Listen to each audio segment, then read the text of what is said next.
Vamos abrir as nossas Bíblias, capítulo 14 de Marcos. Vamos voltar a Marcos. É a nossa marca, né? Vamos voltar a Marcos, capítulo 14. O título da nossa mensagem faz referência a essa passagem, que é a paixão de Cristo. E paixão, como eu já expliquei a vocês, não faz referência, né, a esse amor muitas vezes irracional que a gente associa a essa palavra, mas paixão vem da etimologia que significa sofrimento. Sofrimento substitutivo de Cristo em nosso lugar. Cumprimento da profecia que havia sido dada 700 anos antes por intermédio do profeta Isaías. O castigo que nos traz a paz recaiu sobre ele, e pelas suas pisaduras nós fomos sarados. Perceba que quando Isaías fala sobre isso, Isaías já fala no tempo presente, mesmo sem que se isso tenha acontecido ou se esteja próximo a acontecer, 700 anos antes, mas já fala como algo acontecendo, ou algo que aconteceu. E nós vamos hoje meditar nessa parte final do capítulo 14. Nós paramos justamente aqui em Marcos, quando o Senhor Jesus ele está agora para ser entregue pelo traidor. Jesus está no Getsemane, e nós paramos na semana passada, creio que foi a última vez que ministramos nesse ponto, e eu gostaria de retomar a partir do versículo 27. O intuito da nossa mensagem hoje é encaminharmos até o momento em que Jesus está diante do Sinédrio. Então, nos próximos encontros nós iremos dar continuidade. Então, hoje a gente vai falar dessa parte da prisão de Jesus propriamente dita. Mas um pouco antes da prisão de Jesus, nós vamos ver o Senhor Jesus avisando ao seu apóstolo, e por muitos é dito que era o melhor amigo de Jesus aqui na terra, que era o apóstolo Pedro. Apesar de João ter toda essa proximidade com Jesus, mas João ainda era novo, né? E Pedro, ele tinha uma proximidade com Jesus de amigo, de irmão. Por isso que Jesus faz a pergunta para Pedro lá no Evangelho de João: Pedro, você tem esse amor mesmo por mim? E o Senhor concede a Pedro uma importante responsabilidade de liderar a igreja no primeiro momento, né? Ele faz o primeiro sermão da igreja, o apóstolo Pedro. Mas, como já dizia um pregador do passado, antes de Deus usar poderosamente um homem, Deus o quebra em pedaços e depois o refaz. E assim ele está fazendo com o apóstolo Pedro. Versículo 27, do capítulo 14 de Marcos. Então lhes disse Jesus: todos vós vos escandalizareis, porque está escrito: ferirei o pastor, e as ovelhas ficarão dispersas. Essa passagem já estava escrita há muito tempo atrás. Já havia sido predito isso. O pastor vai ser ferido, as ovelhas serão dispersas. Zacarias 13:7. Mas depois da minha ressurreição, irei adiante de vós para a Galiléia. Perceba, todas as vezes que Jesus fala da sua morte, do seu sofrimento, ele fala da ressurreição. Você nunca vai ver Jesus falando da sua morte fora da sua ressurreição, porque elas são duas faces da mesma moeda. O Senhor Jesus, ele entrega a sua vida como aquele que tem poder de entregar e tomar de volta. Ele é o autor e consumador da vida. Ele é o princípio e o fim de todas as coisas. E ele aqui, mais uma vez, ele relembra isso. Disse-lhe Pedro: ainda que todos se escandalizem, eu jamais. A ideia de escandalizar aqui, eu já disse a vocês em outro momento, esse verbo escandalizar muitas vezes significa retroceder, né? Dar as costas. E Pedro diz: não, eu nunca farei isso. Mesmo que eu precise morrer, eu vou estar ao seu lado. Respondeu-lhe Jesus: em verdade te digo que hoje, nesta noite, antes que 2 vezes cante o galo, tu me negarás 3 vezes. Perceba, aqui há uma espécie de jogo de palavras. O galo canta 2 vezes e você me nega 3. Olha que coisa. Mas ele insistia com mais veemência. Ainda que me seja necessário morrer contigo, de nenhum modo te negarei. Assim disseram todos. É como eu já disse a vocês em outra oportunidade, irmãos. Você está em pé, pela graça de Deus, cuide-se para que não caia. Muitos, não são poucos, ao longo desses 10 anos de ministério, muitos tiveram uma atitude muito parecida com a de Pedro. Né? A diferença é que Pedro se arrependeu. E, infelizmente, a maioria dos que eu vi tendo essa mesma atitude na igreja, não esboçaram qualquer tipo de arrependimento. A gente tem vivido dias muito próximos a esse. Né? Então, muitas pessoas diriam que ficariam fiéis a Cristo, independentemente do nosso país declarar uma perseguição ao cristianismo. Né? Não foi preciso isso. Chegou um vírus aqui e a maioria retrocedeu. Imagine se chega a perseguição. Nem foi preciso.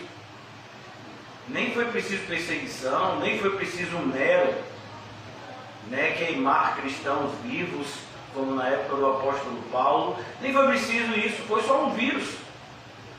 Um vírus, um poder letal, diga-se de passagem, mas um vírus. E tantos cristãos retrocederam, se esfriaram, se escandalizaram. Eles, diferente de Pedro, que vai admitir a sua falha e vai chorar amargamente, tem muitos que nem admitem a falha, isso que é o mais escandaloso. É aí que a gente vê a diferença, por exemplo, de um Pedro para um Saul. Saul, quando foi repreendido pelo profeta Samuel, ele não reconhece sua falha, ele justifica a sua falha. Olha que coisa. O profeta Samuel havia dado uma ordem a Saul: olha, Saul, você vai ficar lá na frente com os exércitos do povo de Deus, com o exército do povo de Deus, e em determinado dia eu virei e farei sacrifícios agradáveis ao Senhor, e então o Senhor será conosco na batalha. Mas acontece que o profeta Samuel estava demorando, o povo estava começando a ficar agoniado, alguns estavam já dizendo que está demorando demais, vou voltar para minha casa, vou voltar para o meu território. Então o rei Saul vai apresentar o sacrifício no lugar do profeta Samuel. E é na hora que o profeta Samuel está chegando e diz: o que é isso, Saul, que você está fazendo? Ah, não, mas é por causa que o povo já estava querendo ir embora. E sim, e isso é justificativo. E aí a gente pensa: não, Saul deve ter aprendido, né? Não, ele não aprendeu. Deus deu uma ordem e disse: olha, Saul, você é o rei, você é meu representante, eu quero que você mate todos os amalequitas e tudo que é deles, os animais, mate todos, pois eles são um povo amaldiçoado. E Saul, depois que viu que a vitória sobre os amalequitas era certa, ele diz: não, eu vou mostrar que eu sou misericordioso. E aí ele não mata o rei, ele vê uns animais bonitos e diz assim: não, eu vou matar esses animais, eu vou guardar para sacrificar o rei. E aí, na hora que ele chega, Samuel, ou Samuel inoportuno, né? Parece os pastores de hoje. Samuel disse: eu estou ouvindo um barulho de animal, o que é isso, Saul? Ah, não, é porque eu guardei esses animais bonitos para apresentar a Deus. Sim, e foi isso que Deus te pediu, Saul? Aliás, Deus não te pediu, Deus não pede, Deus ordena. Foi isso que Deus ordenou, Saul. Ele não disse que era para matar tudo. Ah, mas esse é um desperdício. Não foi o que disseram do perfume de Maria? É um desperdício. Não, irmãos, obedecer é melhor do que sacrificar. Olha a diferença. Hoje a gente tem visto muitos Sauls e Saulas e poucos Pedros que choram amargamente quando percebem que retrocederam naquilo que disseram que nunca vão fazer. Eu particularmente conversei com muitas pessoas, eu perdi a conta. As pessoas que eu já conversei, não, nunca faria isso, nunca faria isso. Eu sei, para onde é que a gente vai, pastor? Só o Senhor Jesus tem a palavra de vida eterna. Para onde é que a gente iria? Está no mundo essa pessoa nessa hora. Mas diz, para onde a gente iria, pastor? Não, agora que eu encontrei uma igreja bíblica, José, eu encontrei a igreja de Atos. Maravilha! Glória a Deus! Onde é que essa pessoa está agora, Zé? Então a gente tem que tomar cuidado. O alerta de Paulo é mais atual do que o jornal de amanhã. Você está em pé? Muito cuidado, porque o diabo vai tentar derrubar você. E mais do que isso, ele vai tentar usar você. Ele vai tentar arregimentar você para o lado dele. Cuidado. Então aqui, o apóstolo Pedro, ele tinha esse poder de liderança dado pelo próprio Deus. Jesus já contou uma parábola para a gente que fala sobre isso. A um ele deu 5 talentos, a outro ele deu 2, a outro ele deu 1, segundo a capacidade de cada um. Então Pedro tinha essa capacidade dada pelo próprio Deus de liderança. Perceba que o apóstolo Pedro diz, não, de maneira nenhuma te negarei, e todos repetem. Olha a liderança de Pedro, como já estava aqui. E depois Deus vai usar isso para a glória dele lá na frente. Versículo 32, então foram a um lugar chamado Getsemane. Ali chegados, disse Jesus aos seus discípulos, assentai-vos aqui enquanto eu vou orar. E eu vou dizer uma coisa, irmãos. Ou coisa difícil é manter os crentes acordados em um mundo que o tempo todo faz cafuné na gente dormir. Ou o mundo faz cafuné, ou o mundo nos cansa. Das duas formas, o mundo tenta nos colocar para dormir, quando nós deveríamos estar alertas. Então o mundo ele ou tenta nos cansar para que estejamos extremamente fatigados, ou o mundo tenta nos acariciar. Já viu o camarada sentado naquelas cadeiras confortáveis? Imagine. Tem gente que está dormindo em pé. Oh Deus. Tem uma pessoa, é só porque o irmão Mateus é a mesma pegada, né, viu? E Mateus deita e já dorme. Você dorme fácil também, não dorme? Dorme não? Ah, eu pensei que dormia. Olha, Quinho, você tem que ensinar pro seu filho. Eu dou, né? Vou trocar informações. Assentai-vos aqui enquanto eu vou orar. E levando consigo Pedro, Tiago e João. Perceba, Jesus estava com os 11. Pastor, mas não são 12 discípulos? Judas, nessa hora, já tinha ido se encontrar com aqueles que vinham prender Jesus. E agora são 11. Jesus deixa 8 daqueles num determinado lugar e chama 3 para perto de si. Os 3 mais íntimos, Pedro, Tiago e João. Começou a sentir-se tomado de pavor e angústia. O que dava medo para Jesus? Será que era o chicote romano, a cruz romana? Claro que não, Jesus nunca teve medo dessas coisas. Mas o que trazia angústia ao coração de Jesus é algo que deveria trazer ao nosso: pecado. Jesus ele não iria se tornar pecador, ele iria se tornar pecado. Imagine, todo o pecado da raça humana caiu sobre ele, de uma única vez. Você já imaginou isso? Ninguém conseguiria fazer o que ele fez. É por isso que é um absurdo quando fazem comparação com Jesus e Buda, com Jesus e Maomé, com Jesus com alguém que Paulo, com Jesus e Pedro, né? Não, irmãos, com Jesus e Maria. Maria não levou o pecado de ninguém. A oração católica é uma abominação do ponto de vista bíblico. Santa Maria, Mãe de Deus, rogai por nós pecadores, rogai por nós pecadores. Maria pode fazer isso. Rogar por nós. Ela não levou o nosso pecado. Ela não foi feita maldição em nosso lugar. Ela mesma, olha irmãos, que discrepância, né? Essas pessoas que se dizem estudiosos da Bíblia, os católicos, né, os padres pelo menos, os bispos, dizem, para você ser padre, você tem que ser formado em teologia. Dizem-se conhecedores da Bíblia, e é nessa mesma Bíblia que eles se dizem conhecedores, que está escrito que Maria disse que Jesus era o seu Salvador. Como eu achei graça diante do meu Salvador? Maria chama Jesus de Salvador. Maria fala pouquíssimo na Bíblia, e uma das falas de Maria é: fazei tudo o que ele vos disser.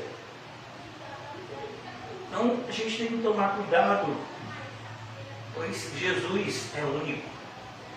Ninguém é como ele. O pecado de Adão e Eva foi tentarem ser como ele. Tentarem ser como Deus. Não foi isso que a serpente disse para Eva? Coma do fruto e você vai ser como Deus. Devemos ter sempre cuidado, irmãos. Jesus, ele levou o nosso pecado, e Paulo fala sobre isso aqui. Aquele que não conheceu o pecado, Deus o fez pecado. Ele não conheceu o pecado, mas Deus o fez pecado, para que nele fôssemos feitos justiça. Em Romanos capítulo 3, falando do mesmo assunto, o apóstolo Paulo diz: e todos pecaram, todos, desde Adão até o último ser vivo, todos pecaram, e destituídos estão da glória de Deus. Necessitamos ser justificados gratuitamente pela sua graça. Por isso não há espaço para vanglória, não, no mundo cristão. E levando consigo Pedro, Tiago e João, versículo 33, começou a sentir-se tomado de pavor e angústia. Lucas, ele vai dizer que Jesus nesse momento chega a suar sangue. Já imaginou isso? Suar sangue. E lhes disse: a minha alma está profundamente triste até a morte. Ficai aqui e vigiai. E é isso que a gente tem que entender, irmãos. O pecado deveria dar essa tristeza para a gente. A gente devia ter essa mesma tristeza diante do pecado. A gente devia ter essa mesma tristeza, porque a gente sabe que o pecado faz separação entre a gente e Deus. Feliz é a nação cujo Deus de Israel é o Senhor, e maldito é o mundo que não tem Deus como Senhor. Essas duas verdades necessariamente são verdades, porque uma afirma a outra. Minha alma está profundamente triste até a morte. Ficai aqui e vigiai. E olha que coisa, irmãos. Jesus quase nunca pediu alguma coisa a esses homens. A maioria das vezes Jesus servia a eles. E Jesus faz um pedido simples: fique aqui e vigie comigo. A ideia de Jesus é: fique acordado. Fique comigo no meu dor, no meu sofrimento. Já imaginou? Seus principais amigos estão insensíveis ao seu sofrimento. No mundo que a gente vive hoje, de insensibilidade, eu acho um absurdo, sabe, irmãos? Eu já era avesso à televisão e principalmente aos canais de TV aberta, mas é um absurdo. Você vê, esses dias eu acompanho muito, né, o jornalismo pela internet. Eu não gosto muito da televisão, como eu disse a vocês, eu acho a televisão algo assim asqueroso. Mas assim, para você ver como essas pessoas, elas são contraditórias. Eles ficam falando, os jornalistas tentam fazer esse terrorismo com a gente, né? Ah, morreram tantos hoje, morreram, sim, de fato morreram. Mas o problema não é que morreram sem Cristo. Esse é o problema. Se tivesse todo mundo morrido com Cristo como Marte, todo mundo estava no céu. A gente vai se encontrar com isso daqui a pouco. Mas o que me deixou assim estarrecido, semana passada, acho que foi na semana passada, Reginho pode até me ajudar. Que dia foi que o Palmeiras foi campeão da Copa do Brasil, Reginho? Foi na semana passada, não foi? E aí estava assim, no canal, né, no G1 Notícias, né, que é vinculada à Globo. Estava assim na página, né, na página do computador. Era uma figura cortada no meio, aí aqui tinha não sei quantas mil pessoas morrem de Covid. E do outro lado uma foto do capitão do Palmeiras segurando a taça. E o Palmeiras é campeão da Copa do Brasil mais uma vez. Eu digo, esse povo é doido. Só não enxerga aquele que não quer ver. Tudo que eles querem querem, irmãos, é vender notícia, é fazer dinheiro. Você, para essas pessoas, é só um número. Você é um cifrão. Você é um código de barra ou um QR Code. Eles não estão nem aí para você. Eles estão falando que as UPAs estão cheias, que estão lotadas. Por quê? Porque isso é notícia. Porque isso vende. Porque isso coloca as pessoas mobilizadas contra o governo, coloca as pessoas umas contra as outras. E eles querem isso. Eles querem esse clima que vende, que gera dinheiro para eles. Eu não estou nem de um lado nem do outro, porque o governo é pior que a imprensa. Eles são a mesma laia.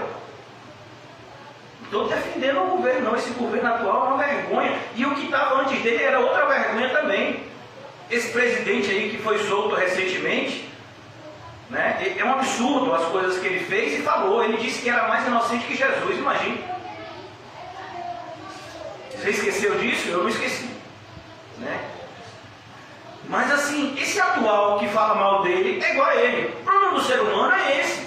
É que você fala mal do pecado do outro e você é pior que ele. A diferença é que existe um pecador arrependido que luta contra o seu pecado, e existe um pecador que não está arrependido e que luta para esconder o pecado, se fingir de santo e enganar o maior número de pessoas possíveis. Então, esses dois tipos de gente que existem. Você é qual deles? É aquele que está colocando o pecado para baixo do tapete? Ou você é aquele que está lutando contra o seu pecado, está mostrando, sou eu mesmo, sou pecador, pequei, eu pequei, e preciso da graça, Senhor, me ajuda. Então a gente vive esse momento louco, onde as pessoas estão tomando partido do menos pior. Eu gosto de uma frase de Spurgeon, que deixa isso bem claro: não existe menos pior. Existe o certo e o errado, o bem e o mal. Não, mas diante dessa realidade, ninguém é bom, então a gente tem que procurar o menos pior. Não existe menos pior. Entre duas coisas ruins, não escolha nenhuma. Mas você não fazer nada do que fazer algo que você sabe que é ruim. Porque tudo aquilo que você faz sem fé é o quê? Pecado. Não, pastor, mas assim, essas duas possibilidades, essas três possibilidades, essas quatro possibilidades, elas são ruins. Então não tome nenhuma, irmão. Porque você tem que escolher entre duas coisas ruins. Você é cristão.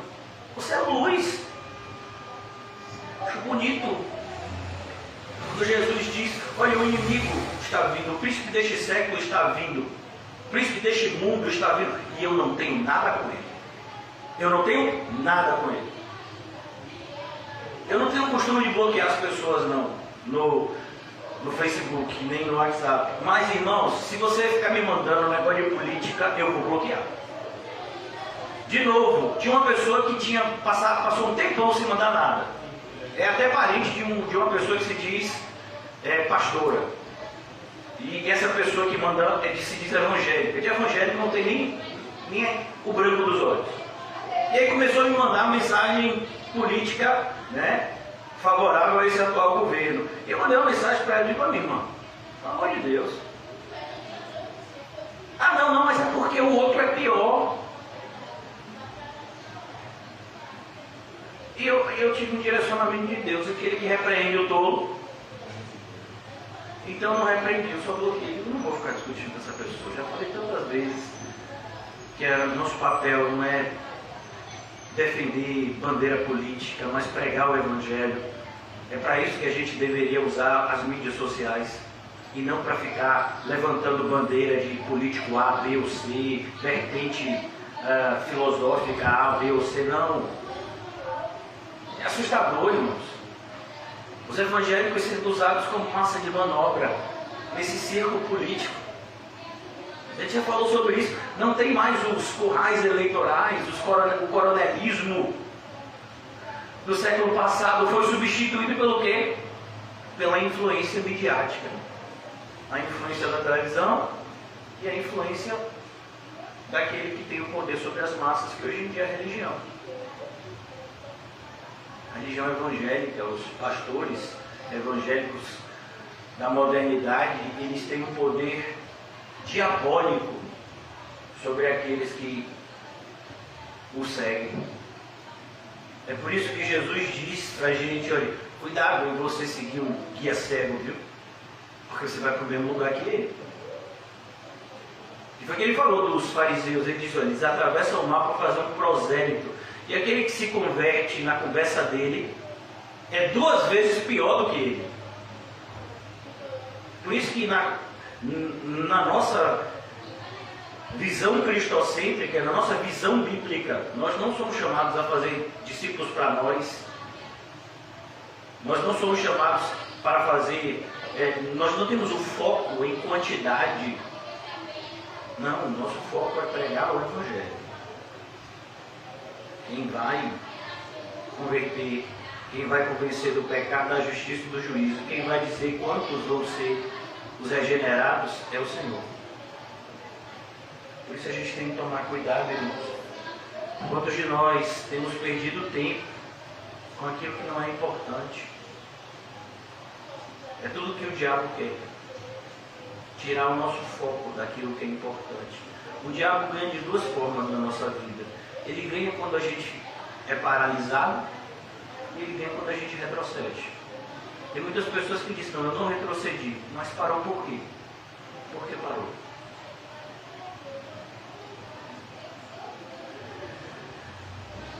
Versículo 34, ele disse, a minha alma está profundamente triste até a morte, ficai aqui e vigiai. E adiantando-se um pouco, prostrou-se em terra e orava, para que, se possível, fosse poupado daquela hora. Olha que coisa, irmãos. Aqui a gente vê que Jesus é 100% homem, 100% Deus. Esse é o propósito dessa passagem. E esse é o propósito da nossa oração. Isso é um propósito também, irmãos, pedagógico, para nós orarmos dessa forma. Existem momentos difíceis da nossa vida. Alguns desses momentos na nossa vida, o Senhor pode nos ajudar a que eles não aconteçam. Outros, necessariamente, a gente vai ter que passar. E o Senhor que vai fazer essa escolha para o nosso próprio bem. Porque se dependesse de nós, essa escolha, muitas vezes faríamos a escolha errada. Se possível, Senhor, passa de mim esse cálice. No entanto, o Senhor sabe. Se eu tenho que beber esse cálice amargo, Senhor, que eu beba. Me dá graça, Senhor. Foi baseado nesse princípio que um homem de Deus do passado, chamado Agostinho, ele diz em uma das suas orações, um trecho de uma oração, Pai, concede-me graça, e então ordena o que quiseres. É assim que um cristão deve orar. Mas olha que loucura, a gente vive numa geração evangélica que diz eu determino. Imagina, eu determino. Se tinha alguém que podia determinar, era Cristo. E ele escolheu não determinar. Ele colocou isso na mão do Pai. Pai, se possível, passe de mim esse cálice. No entanto, não seja feita a minha vontade, mas a tua. Ele já tinha ensinado a gente a orar. A oração que a gente chama de Pai Nosso, oração sacerdotal, oração dominical, né? Cada um chama de um jeito. Lá no Sermão do Monte. Pai, seja feita a tua vontade, assim na terra como no céu. E aqui ele está seguindo o mesmo princípio que ele já havia ensinado. Versículo 36, e dizia, Abba Pai. A expressão Abba antes de Pai é como se a gente dissesse papai, porque Abba significa pai também. Aqui, do ponto de vista da linguagem hebraica, significa intimidade. Jesus se dirige ao Pai como alguém que tem intimidade com o Pai. Abba Pai. Seria algo muito parecido com a gente chamar de paizinho ou papai. Tudo te é possível. Passa de mim este cálice, contudo não seja feito como eu quero, e sim como tu queres. Olha que coisa linda, irmãos. Como tu queres. Voltando, achou-os dormindo. Os 3 estavam fazendo o que, José? Dormindo. Ô irmão, olha aí comigo, vou orar. Isso. Eita Jesus. Tem uns irmãos da igreja que dizem assim, não pastor, eu estou assim, mas eu estou na palavra. A pessoa dorme, chega o pescocinho cai assim, né? Mas eu estou na pregação. Aí a gente não sabe qual é a pregação. Será que é do céu? Sei lá, né? Cada pessoa tem a sua intimidade. Mas, irmãos, não durma quando o Senhor mandar o Senhor ficar acordado. Esse livro, né, que tem essa frase que José está usando aqui para nos ensinar, pura vaidade, nesse mesmo livro diz: há um tempo determinado por Deus para todas as coisas. Então você vai ter tempo para descansar. Deus sabe que a gente precisa descansar. Ele sabe que o nosso corpo, esse corpo corruptível, ele precisa de um descanso diário para se recompor. Enquanto estivermos aqui, assim funciona. Mas a gente precisa entender, como disse a palavra, como nos ensina a palavra do Senhor, que tudo me é lícito, mas nem tudo me convém. Então, tudo me é lícito. Eu posso dormir? Claro que você pode dormir, irmão. Mas tem hora para tudo. Por exemplo, se você dormir no colchão do autobom, com um travesseiro azulzinho danado, né? É bênção de Deus. Mas imagine uma pessoa que dorme no volante. E aí? Vai acontecer o quê? O que vai acontecer? Imagina uma pessoa que dorme no volante. Vai acontecer o quê? Imagina um piloto de avião que dorme. Já imaginou? Imagine um médico dormindo no meio de uma cirurgia. Imagine um cristão dormindo quando o Satanás está ao derredor, esperando um momento para lhe tragar. Percebeu? Imagine você dormindo quando o vacilista está do seu lado, esperando só você cochilar para levar seu celular, que você vai dividir em 24 vezes e ainda está na primeira prestação. Tem vacilista que fica no ônibus, sabia? Aqui, presta atenção. Ele fica assim, ó, você vai com o celular aqui, aí de repente é um soninho, né? Você tá no ônibus, aí você bota o celular assim no colo, e o vacilista tá ali de olho. Presta atenção. Aí quando você abre o olho para tirar, para puxar a parada, você perde o celular. O inimigo está ao redor. Então quando Jesus diz para a gente ficar acordado, irmão, é para a gente ficar acordado. Quando a Bíblia diz sede sóbrio e vigiai, ouça, porque senão você vai quebrar a cara. Voltando, achou-os dormindo e disse: Pedro, olha que coisa, fica parecendo, né? Eu acho a Bíblia fantástica, né? Fica parecendo que Jesus está pegando no pé de Pedro, não é assim? Você prestar atenção no capítulo 14, porque Jesus já tinha dito para Pedro: olha, Pedro, você vai me negar 3 vezes. Mas assim, irmão, se você prestar atenção, Pedro ainda teve coragem de seguir a Jesus. O resto correu, foi só Pedro e João que foram ver o que estava acontecendo com Jesus. João tinha intimidade lá com o pessoal da casa lá do sumo sacerdote, porque o pai dele fornecia peixes lá para ele, e João conhecia o pessoal da casa, e Pedro foi com João. Mas os outros, correu todo mundo, meu filho, não ficou nenhum, nem sombra. Pedro ainda foi. E Jesus, Pedro, você vai me negar 3 vezes. Vai na cara de todo mundo, rapaz, na frente de todo mundo. Do ponto de vista humano, desmoralizando. Aí chega agora, dormiu os 3, mas Jesus falou com quem? Com Pedro.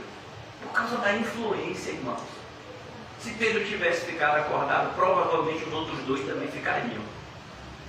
Mas quando eles viram Pedro, rapaz, eu vou dar uma cochiladinha também. Se até Pedro está dormindo, rapaz. Não, até Pedro tirou o cochilinho, eu já vou tirar o meu. Oh, isso é profético. tem gente que está olhando para você, irmão. Não, porque fulano é gente boa, fulano é crente, fulano é do verdadeiro evangelho. Ele fez aquilo ali. Por que eu não posso fazer também? A gente não está desculpando fulano, porque cada um vai ser responsável pelo seu pecado. Mas existe um pecado também. Qual é o pecado grave? Influenciar os outros a pecar. E você pode estar nesse pecado. Aquele que pecou debaixo da sua influência vai ser responsável pelo pecado dele.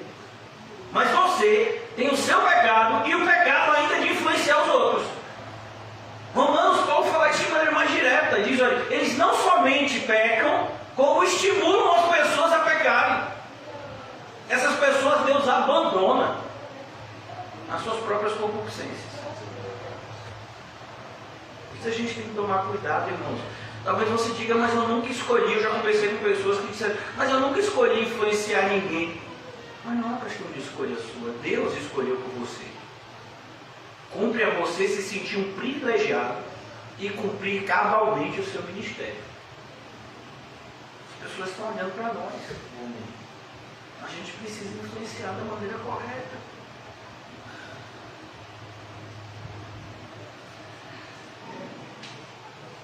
E se o que tu queres, voltando, achou-os dormindo e disse a Pedro: Simão, tu dormes?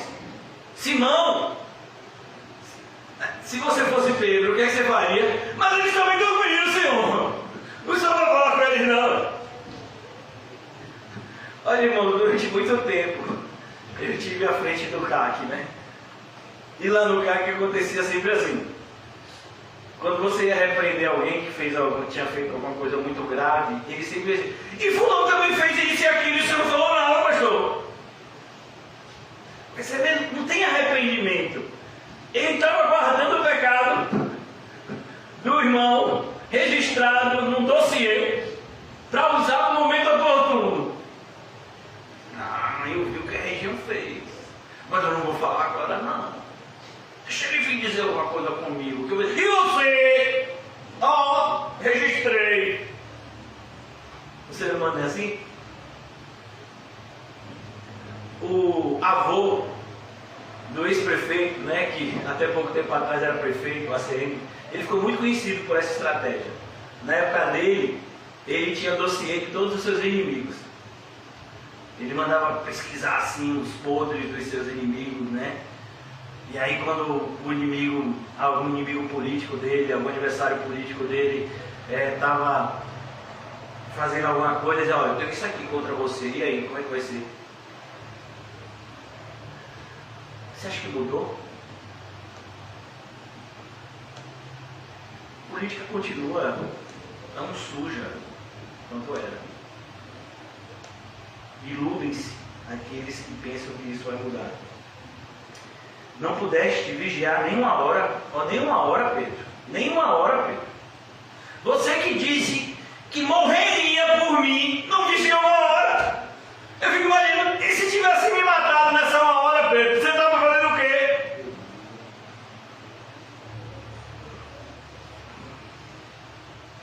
Lá em minha casa, uma vez aconteceu isso.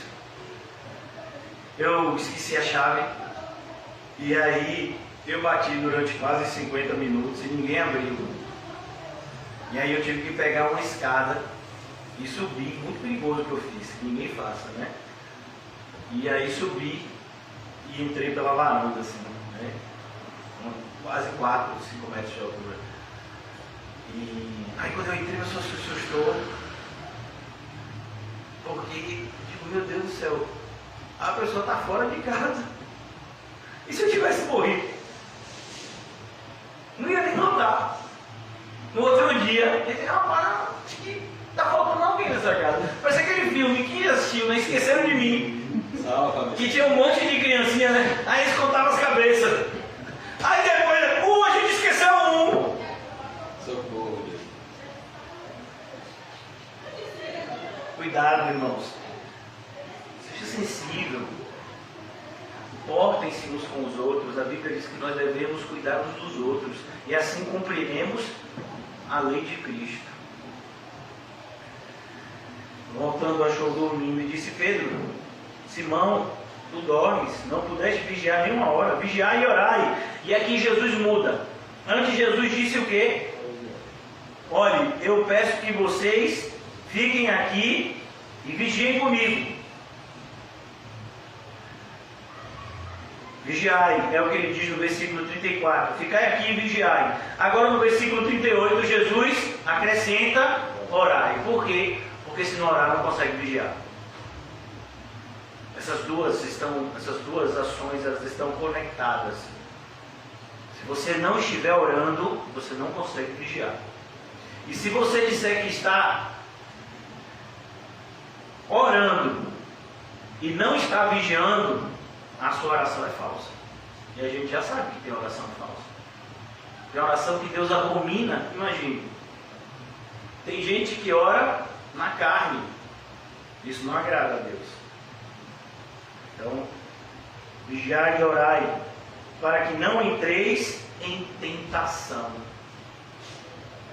Olha, às vezes a palavra é a mesma, mas o significado é totalmente diferente. Tentação é quando nós somos tentados pelas nossas próprias fraquezas, vulnerabilidade. E provação é algo que o Senhor coloca na nossa vida para nos fazer crescer espiritualmente. A provação é algo positivo, a tentação não. Então a tentação a gente tem que tomar muito cuidado, porque, por exemplo, nós vamos ser tentados muitas vezes diante de coisas lícitas. É lícito ao homem comer? É ou não é? É ou não é? Está com vergonha? É lícito comer ou não é? Tem alguém de jejum até agora? Todo mundo comeu aqui hoje. Hoje comeu o quê? O diet da gente aqui. Comeu o que hoje? Os ovinhos, biscoitinho, coisa era light. O fim era o light da gente. Reginho foi o quê? Os 5 quilos de carne. É o único que come carne no meio da gente. É o açougueiro. Então, é lícito comer, não é? É ou não é? E glutonaria? É pecado. É lícito falar? Claro, como é que a gente vai pregar o evangelho se não for falando? Inclusive quando a palavra de Deus diz que os formosos são os pés, aqueles que levam a fé, a palavra de Deus, e diz lá em Romanos capítulo 10 que a fé vem pelo ouvir e ouvir da palavra de Deus, está falando da palavra de Deus oral, de maneira oral, passada de maneira oral. A palavra escrita é maravilhosa, mas está falando da palavra de Deus passada de maneira oral, da pregação do evangelho. Mas maledicência é o quê? Pecado. Percebeu? É lícito dormir? É ou não é? Preguiça? Pecado. Então a gente tem que entender. A gente tem que tomar muito cuidado. Porque o inimigo vai tentar justamente nos cegar, para que ele possa melhor nos manipular. Então ele vai tentar nos convencer que o bom é mal e que o mal é bom. Não é isso que ele tem feito agora? Ele sempre usou esses tipos de artimanha. Na época lá de Adão e Eva, imagine, eles estavam literalmente no paraíso. E Satanás conseguiu colocar na mente de Eva de que Deus não estava sendo bom com eles. Como assim Deus não está sendo bom com você, Eva? Ele fez esse lugar maravilhoso para você morar. Te deu um marido aí, rapaz, gente boa. Por que esse marido gente boa era Adão? Era gente boa mesmo, o pecado não tinha entrado no mundo. Por isso que Kio ficou quietinho ali, né? Dizendo, não, eu tenho um bocado de Deus, mas daí eu não posso nem dizer. O pecado entrou no mundo, eu vou ficar quieto aqui. Então, você vai ver, e ela também era uma esposa, eles tinham um casamento maravilhoso. Imagine. Eva levando, café da manhã, na cama, andando, fazendo uma serenada para ela, assim, comida, e Satanás ainda colocou no coração de Eva e na mente dela que Deus não era bom. Imagine, irmão. Satanás conseguiu convencer uma terça parte dos anjos que o céu não era bom. Mas o céu, pertinho de Deus. Não é bom ficar aqui perto de Deus, não. Não é bom, é um inferno então, né? Então não se engane com o poder persuasivo da tentação. Sabe? Davi achou que Batseba era um presente de Deus para ele. Era?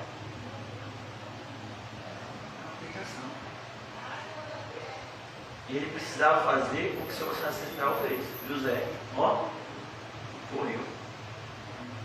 Salomão achou que a riqueza era uma bênção na vida dele. Foi? Não.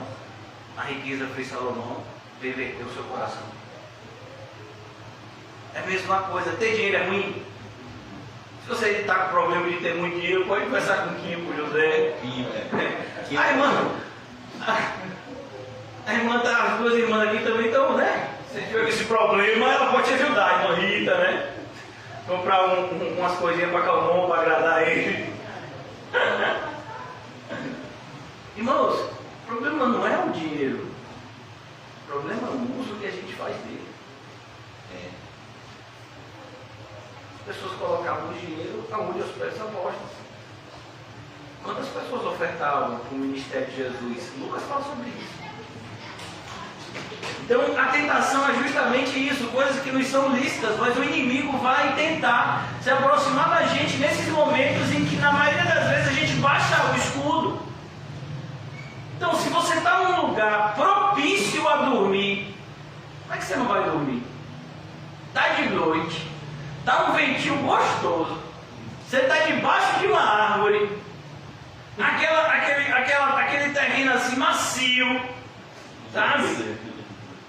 Mas você não dorme, irmão. Depois de um dia cansativo, aonde você comeu, a barriga está cheia, pesadinha, não, certinho ali, encaixou. Mas você não dorme. Por isso que Jesus diz vigiai e orai. E a gente está falando desse pecado aparentemente pequeno. Não existe pecado pequeno, mas aparentemente, né? Inofensivo, que é dormir. Não, é pecado. Qualquer pecado é pecado. Por exemplo, tem gente que está. Qual foi o pecado da pessoa? Se afastou da igreja, fisicamente falando. Ah, mas ainda continua, acompanha os cursos pela internet. Eu falo com as pessoas pelo zap, de vez em quando eu mando uma mensagem. Aí eu tenho ficado orando em casa, aqui em casa eu leio a Bíblia, sabe? Não sei como é. Qual foi a pecado dessa pessoa? Aos olhos dela não fez nada. Ela está em casa, obedecendo as normas sanitárias. Não. Ela parou de vigiar e orar. E já caiu há muito tempo na tentação. Vigiar e orar para que não entreis em tentação. Você entra na tentação e você nem percebe. Olha, irmãos, existe uma coisa interessante na biologia do sapo. O sapo ele tem uma pele diferente da nossa. E se você pegar um sapo, não faça essa experiência, em nome de Jesus. Eu só estou lhe dizendo isso a título, né, de curiosidade para elucidar o nosso texto aqui. Mas se você pegar um sapo e colocar ele numa panela de água quente, ele salta para fora. Mas se você colocar o sapo com água normal e ligar o fogo, ele vai ser cozinhado e ele não vai perceber. Porque a pele dele, ela vai se adequando àquela temperatura alta do fogo, e quando ele perceber, ele já está morto. E ele nem percebeu, porque a temperatura foi se elevando devagarzinho. É assim que o pecado entra na vida de muitos. Devagarzinho. Devagarzinho. Não, a temperatura tá boa, a temperatura tá. Como é que você está? Estou tranquilo. Nesse eu estou tranquilo, você já morreu espiritualmente e nem percebeu. Uma das passagens que mais me assusta na Bíblia, são algumas, né? Eu já disse aos irmãos, é a passagem de Sansão. Eu me quero de ver, porque diz que o Espírito do Senhor saiu dele e ele nem percebeu. Olha o sapo. Ele nem percebeu. Ele brincou tanto de ser crente, que teve uma hora que Deus se afastou dele e ele nem percebeu.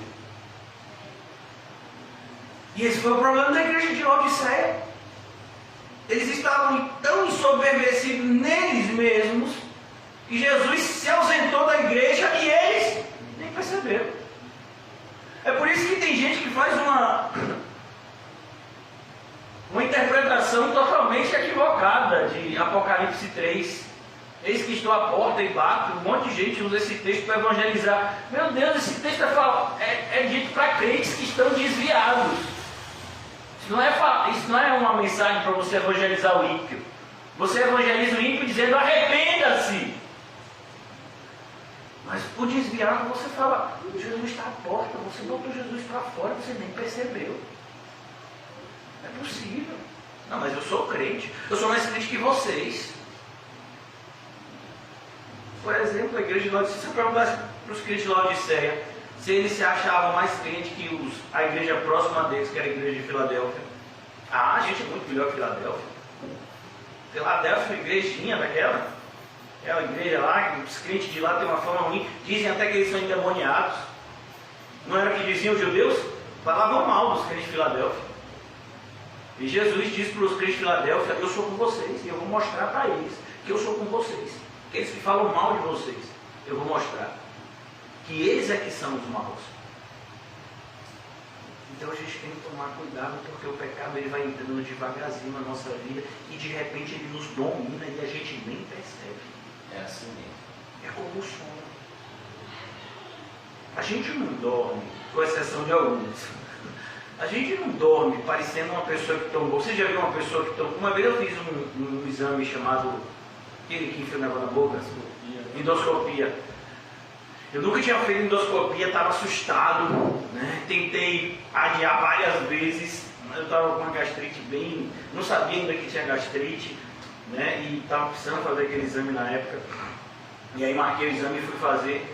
E aí a anestesista, né, que estava lá na sala, disse: olha, conte até 10. Meu irmão, quando eu estava no 5, eu não lembro mais de nada. Quando eu abri o olho, eu já estava em outra sala. Em outra sala, em outro local. Eu pensei até que eu tinha morrido. Sabe quando você vai assim? Que negócio é esse? Tem cortina de hospital. E a pessoa que tinha ido comigo disse assim: rapaz, você dormiu demais. Para mim, foi uma fração de segundo. Eu me lembro daquela mulher dizendo assim: quando eu até 10, eu 1, 2, 3, 4. E acabou, abriu o olho. Para mim foi um segundo. Mas o pecado não é assim. O pecado é devagarzinho. Aos poucos você nem vai perceber. É como, por exemplo, irmãos, essa virose, esse vírus. Você pega o vírus e na maioria das vezes você nem tem, no primeiro dia você não sente nada. Porque o vírus ainda está o quê? Ele ainda está entrando no seu organismo, ele está se instalando no seu organismo. Não, pastor, eu faço isso não, para mim não. Aí eu fudido. Ele vai entrando no seu organismo, ele vai tomando conta. Aí ele vai passando pela corrente sanguínea, o vírus vai se espalhando. Como você vai sentir alguns sintomas, já é no terceiro, quarto dia, tanto que se você fizer o exame, no dia que você contraiu o vírus, aquele exame de sangue, dá um falso negativo, sabia disso? Que ele só pega a partir do terceiro ou quarto dia, é isso mesmo? Não é isso mesmo? Então, para você ver como é, o pecado é assim também. Às vezes o pecado já entrou em você, você nem percebeu. Você fez uma anamnese e deu um falso negativo. Não, eu estou legal, estou de bem com Deus. E olha o corpo, o vírus já está lá do pecado. Olha. Por isso que faça logo o PCR. Amém. O PCR bate certo. Ele disse: o vírus está na hora lá. Não importa se ele entrou, tem pouco tempo. Bateu, está lá. Qual é o PCR do crente? A Bíblia. O PCR. Eu nem sei, acho que o nome é esse, né? PCR. É esse mesmo. E bate certo. Rapaz, eu fiz esse. Parece que ele enfia um cotonete no cérebro. Eu quase disse: agora meu cérebro vai funcionar, porque botou para pegar no tranco. O cotonete estava mexendo no cérebro. O rapaz que foi fazer o exame em mim disse: você vai sentir um leve incômodo. Mas porque eu digo, meu irmão, esse leve, a palavra leve para você tem uma outra conotação, né? Porque é incômodo. Você já fez? Não. Mas quem já fez aqui? Não já fez? Não é? Rapaz, quem já fez também? Esse não. Edinho fez? Edinho tinha que fazer, estava no hospital. Quem já fez? José fez, não fez? Rapaz, você que precisa fazer. Não, rapaz, aquele negócio aqui faz assim, fica rodando. Chega a atingir o tic-tac? Da minha opinião, atingiu, né? Acho que pegou no tranco, de lá para cá, né? Eu senti algumas mudanças.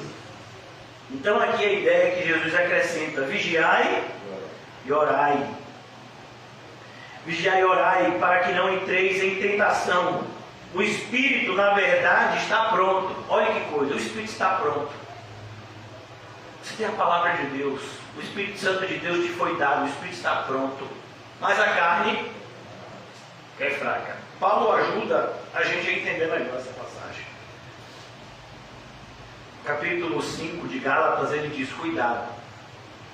Muitos cristãos que não leem a Bíblia como deveriam, diga-se de passagem, eles passam por um conflito tremendo. Pastor, eu não entendo, eu sou crente, eu quero ser igual a Jesus, mas tem muita coisa na minha vida assim que me incomoda. Às vezes eu me vejo pensando isso. Meu Deus, às vezes eu acho que eu não sou crente, porque eu ainda penso assim, irmãos, se você está com esse ódio, com esse desejo de não pecar, é porque você é crente. Porque ou você ama o pecado, e o mundo é assim, ama o pecado. O que o mundo não gosta é da consequência do pecado. Por exemplo, o pessoal ama beber.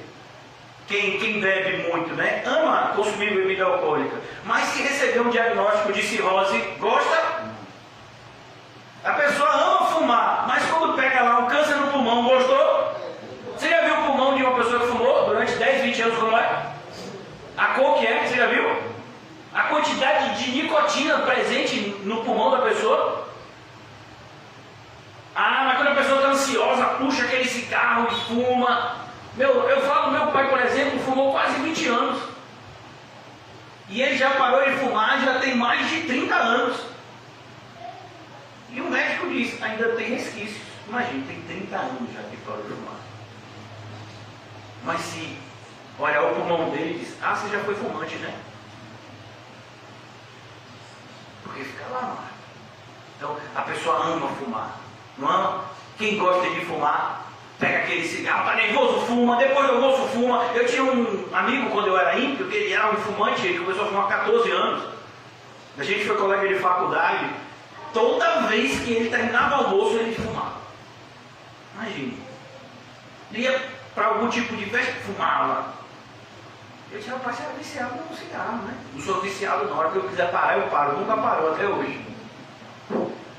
E olha que eu me formei na faculdade há 20 anos, hein? Imagina.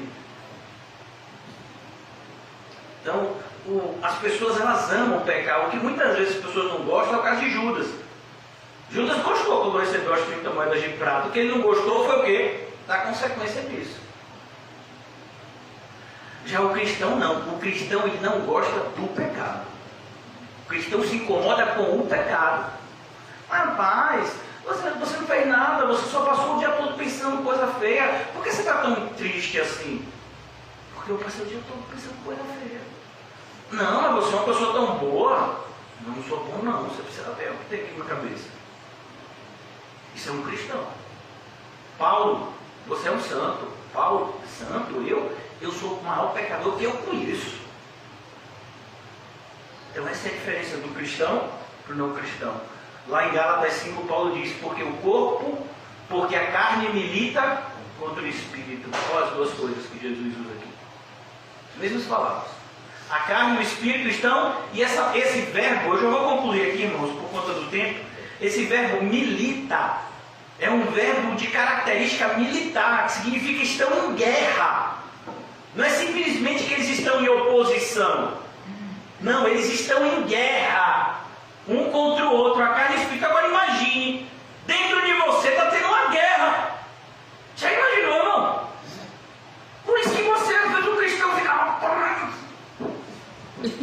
Que foi, varão? Sei não! Tem alguma coisa para ti! Socorro. É a carne e o espírito brigando. Mas quando o espírito subjuga a carne, dá uma paz, né? O espírito tem força para fazer isso. Mas se a gente passar o dia todo alimentando a carne, por isso que na mesma passagem Paulo diz, olha, jamais satisfaça a sua carne. Outro dia, acho que foi o irmão José que comentou comigo a respeito de um pastor que amava um time de futebol. E o irmão José repreendeu isso, não foi, irmão José? Se eu estiver errado, você me exorta, você me exalta. O irmão José falando que repreendeu e alguém disse, não, mas essa é a paixão dele, alguma coisa assim, não foi isso? Foi isso que disse? Mas a Bíblia não diz que a gente tem que lutar contra as paixões e não aceitar elas? Como assim você diz, isso é minha paixão? Como tem gente que diz, não, mas esse é o meu vício. E pode ficar viciado? Cristão pode? Não, irmão, a gente está lutando. A carne e o espírito tem que lutar. Por isso que Jesus diz o que diz aqui: vigiai e orai para que não entreis em tentação. Entreis em tentação. Você percebeu o verbo entrar? Ele está falando que existe uma porta. E depois dessa porta tem o quê? A tentação. E você pode entrar por ela e nem perceber. Não entre nessa porta de tentação. Não entre. Não entre na tentação. Como é que a gente vai saber então? Que porta a gente vai entrar? Vigiando e orando. E ele diz aqui: o Espírito na verdade está pronto. Não lhe falta nada, cristão. Mais uma vez fazendo uso de quem entendeu essa passagem, escreveu várias cartas que nos ajudam a elucidar isso. O apóstolo Paulo diz em Efésios capítulo 1: nós já fomos abençoados com toda sorte de bênçãos espirituais. Falta alguma coisa para você ser crente? Nada. Você tem tudo o que você precisa. Mesmo o crente que se converteu hoje, ele já tem o Espírito dando um desejo incontrolável, muitas vezes, dele estudar a Bíblia, dele dobrar o joelho e orar. Ele está tendo uma fome, como um bebê. Você já viu um bebê? Alguém diz para o bebê: ó, você tem que tomar leite. O seu sobrinho, alguém ensinou para ele tomar leite, minha irmã, Fabiano? Não, ele já sabe. Não deu leite para ele, para você ver. Ué, ué. Não é assim mesmo? E tem horário? Ele quer o leite quando dá a fome dele. E você diz: rapaz, esse menino tomou leite tem uma hora, está chorando de novo. Você é um crente novo, sabe? Um crente verdadeiro, quando é regenerado, ele quer palavra, ele quer palavra, ele quer palavra, ele quer orar, ele quer Cristo. Ele quer assistir Paulo apóstolo de Cristo pela 15ª vez em uma semana. Porque ele quer o leite espiritual. Ele foi regenerado de verdade. Quando ele ficar mais velho, ele vai querer feijoada, mocotó, macarronada, a pizza, o cachorro quente. Amém? Mas a carne, ela é o quê? Eu quero concluir aqui. A sua carne, não confie nela. Não confie na sua inteligência. Não confie na sua força. Isso tudo faz parte da sua carne. Não confie na sua esperteza. Você acha que o apóstolo Pedro não sabia pescar no mar da Galileia? Uma pessoa que foi criado lá, que aprendeu a pescar quando talvez, antes de andar, ele já sabia pescar. Sabia pescar naquele mar, rapaz. Ele sabia quando o mar estava para peixe, quando não estava. Ele sabia onde dava peixe, onde não dava. E aí, depois que ele conheceu Jesus, aquele conhecimento pretérito dele adiantava para alguma coisa? Nada. Rapaz, não estou entendendo. Aqui sempre tem um peixe. Os peixes estão lá, mas eles não vêm para ele. Por quê? Deus não deixa. Já pensou? Aquele que dá ordem ao mar e o mar obedece, não vai dar ordem para o peixe? Olha, seu peixe, você não vai entrar na rede não, viu? Você acha que o peixe desobedece? Não. O boi obedece, o jumento obedece e o peixe vai desobedecer. O peixe não entra naquela rede de jeito nenhum. Agora, quando Deus diz, quando Jesus disse, joga ali. Mas ali não tem peixe. Ali é rasinho. Jesus manda os peixes tudo vir para o raso. E os peixes obedecem. Rapaz! Por isso, meu filho, quando Jesus... Eu não estou também comer carteira, pobre esse mesmo, né? Eu achei que eu estava com ela.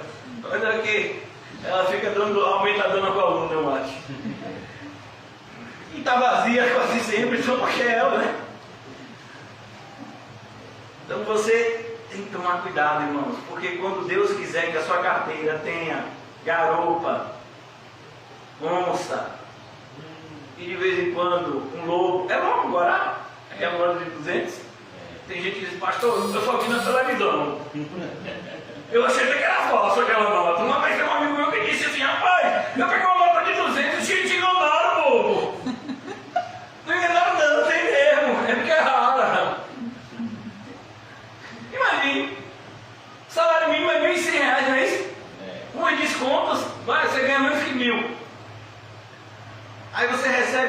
notas de 200 já foi, o salário mínimo é perigoso. Eu quero trocar, não me dê nota de 10, porque pelo menos, né, me dá mais segurança. Não me dê. Já pensou? Você vai receber o dinheiro, vamos lá imaginar que você vai receber R$1.200.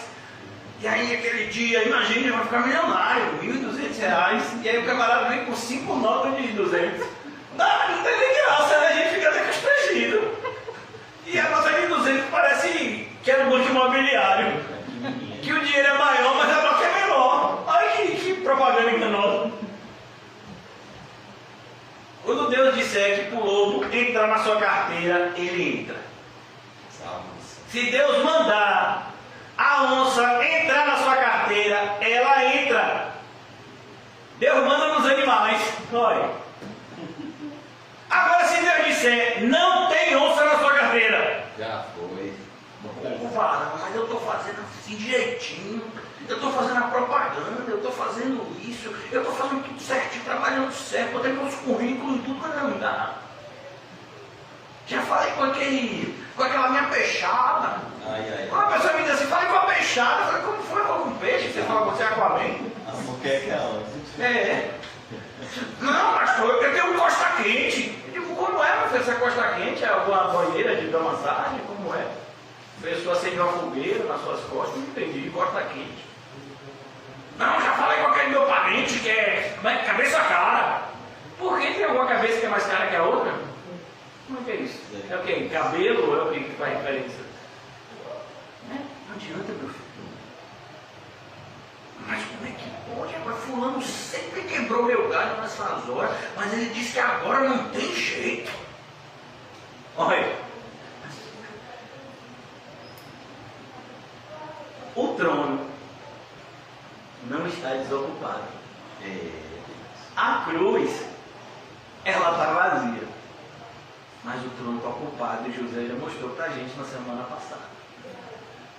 Os seres que ficam ao redor do trono e tem um que fica dando ordem para tudo que acontece. Ele tem o controle até do fio do cabelo.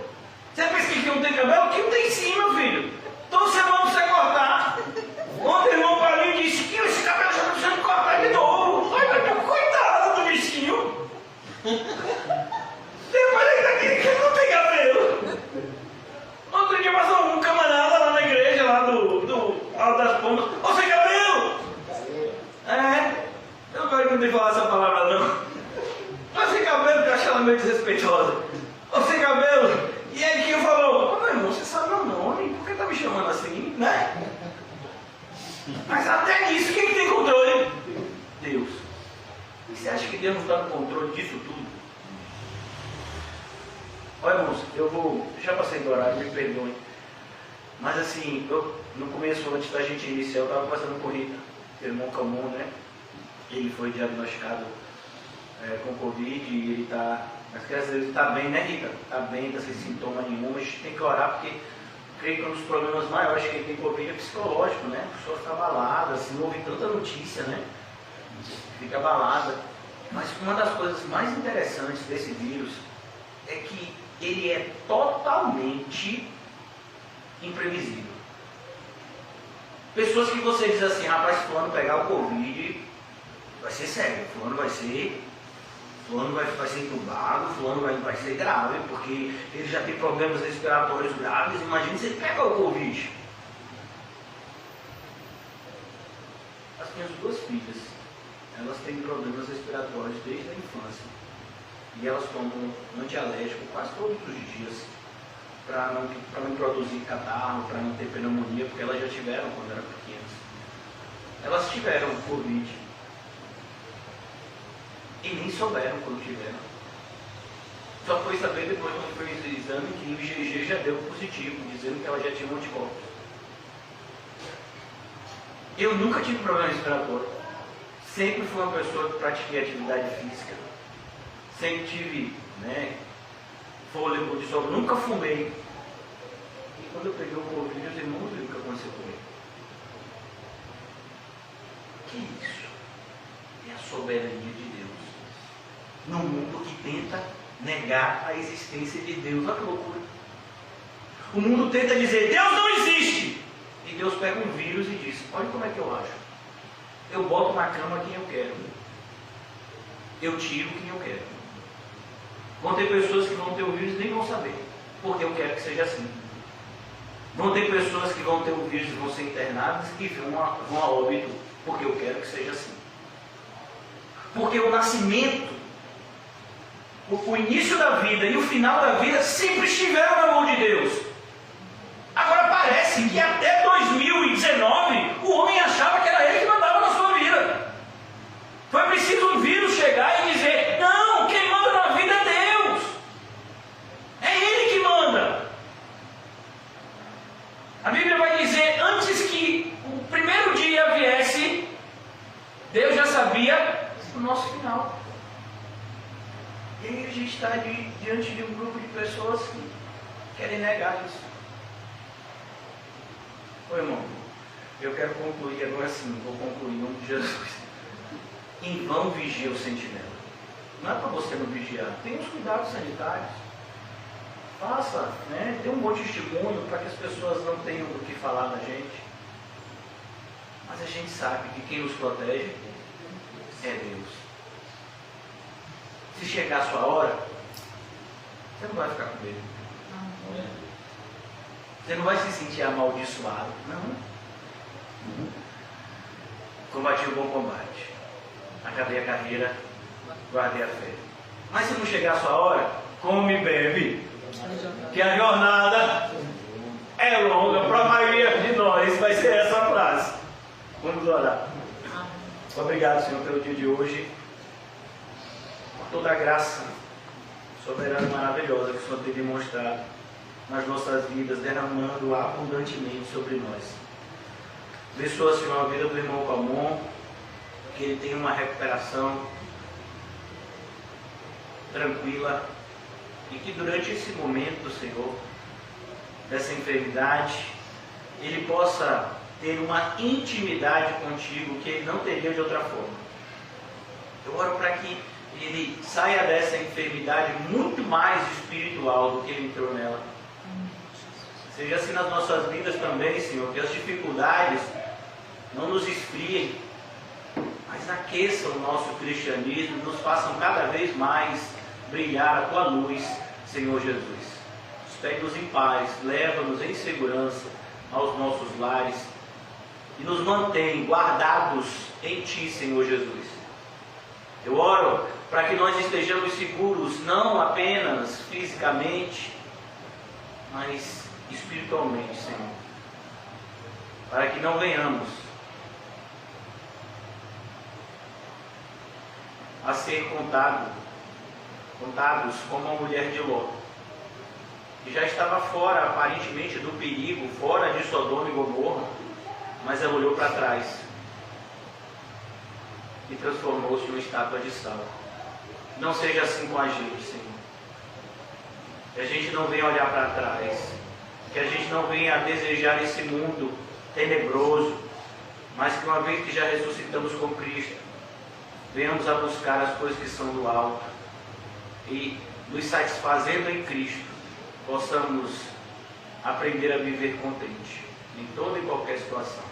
Em nome de Jesus, amém? E graças a Deus, saúde-se mutuamente com um olhar santo e diga a você mesmo, perdão, Deus está no controle da sua vida.